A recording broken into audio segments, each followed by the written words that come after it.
हम हर रोज आपको किसी शख्स की जिंदगी से जुड़ी एक कहानी बताते हैं। आज की कहानी बड़ी खास है। ये आपको मोटिवेशन से भर देगी और आपके अंदर एक ऊर्जा पैदा करेगी। आज की कहानी में बात होगी लेफ्टिनेंट जनरल राजीव घई की। भारतीय सेना के director journal of military operation यानी कि डीजीएमओ आज एक ऐसे सैन्य अधिकारी के रूप में जाने जाते हैं जिनका कोई मुकाबला नहीं है, जिनके नेतृत्व और रणनीति कौशल में न केवल भारतीय सेना की ताकत को मजबूत किया बल्कि अंतर्राष्ट्रीय मंच पर भी देश का गौरव बढ़ाया है। उनकी अगुवाई में हाल ही में हुए ऑपरेशन सिंदूर ने पाकिस्तान को बैकफुट पर लाकर खड़ा कर दिया, जब पाकिस्तानी डीजीएमओ ने हॉटलाइन पर सीज फायर की भारत से अपील की थी।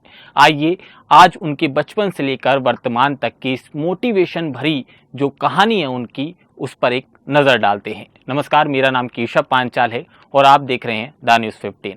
लेफ्टिनेंट जनरल राजीव घई का जन्म एक साधारण से परिवार में हुआ था और इसके साथ ही उन्होंने प्रारंभिक शिक्षा अपनी वहीं से की थी।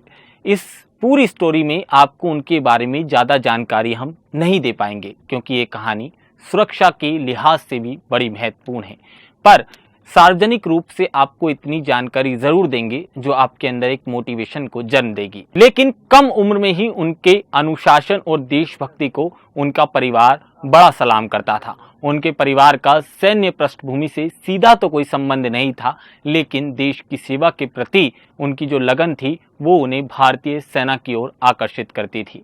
उन्होंने अपनी स्कूल जो शिक्षा थी उसे पूरा करने के बाद राष्ट्रीय रक्षा अकादमी में यानी कि एनडीए में प्रवेश लिया, जहां उनकी नेतृत्व और क्षमता की बात करें और इसके साथ ही जो उनकी शारीरिक एक्टिविटी थी वो उन्हें लोगों के बीच बहुत ज़्यादा लोकप्रिय बना देती है। उस समय के अधिकारी भी उन्हें बड़ा पसंद करते थे। एनडीए के बाद भारतीय सेना अकादमी यानी कि वो आईएमए में अपनी चीज़ें जो होती हैं वो पूरी करते हैं और सारी जांच और इसके साथ ही जितना शिक्षण होता है वो प्राप्त करते हैं।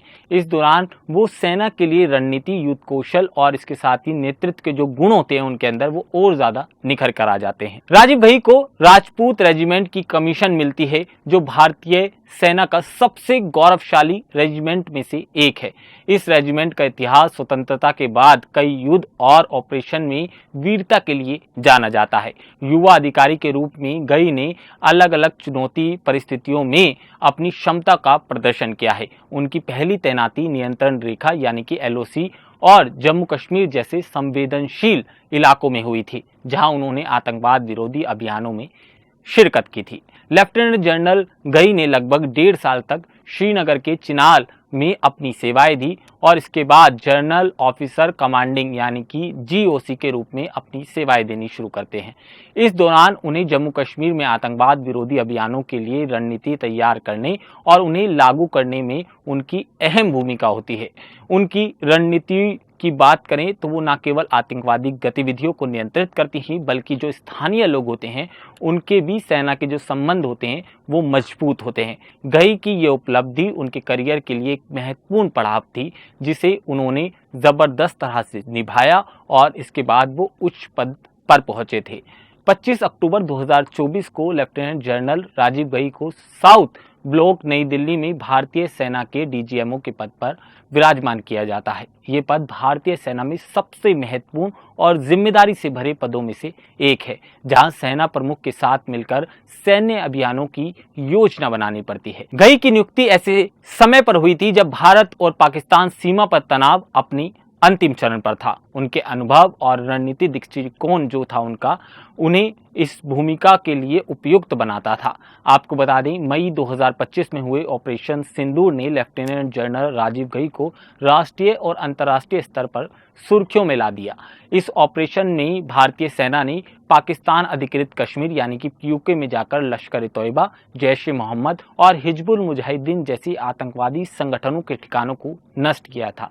घई ने इस ऑपरेशन की रणनीति तैयार करने और आतंकवादी ठिकानों पर जो उनकी सटीक पहचान करने में एक महत्वपूर्ण भूमिका निभाई थी। Pakistani DGMO major general Kashif Abdullah ने 10 मई 2025 को हॉटलाइन पर घई से संपर्क कर सीज फायर की अपील की थी, जो घई की रणनीतिक जीत का प्रमाण है। आपको बता दें 11 मई को घई ने तीनों सेनाओं के साथ जो वरिष्ठ अधिकारी थे उनके साथ प्रेस कॉन्फ्रेंस की, जहां उन्होंने ऑपरेशन की सफलता और पाकिस्तान जिस तरह का प्रचार कर रहा था गलत उसको बेनकाब किया था।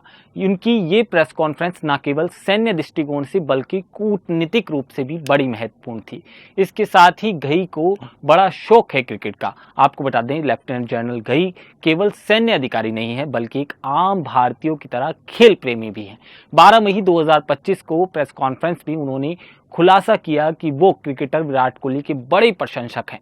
उन्होंने कहा कि कई भारतीयों की तरह विराट कोहली मेरे पसंदीदा खिलाड़ी हैं, मैं उनका बहुत बड़ा फैन हूं। और आज उन्होंने टेस्ट जो क्रिकेट है उससे रिटायरमेंट लिया है। ये बयान उनकी सादगी और जनता से जो उनका जुड़ाव है उसको दिखाता है।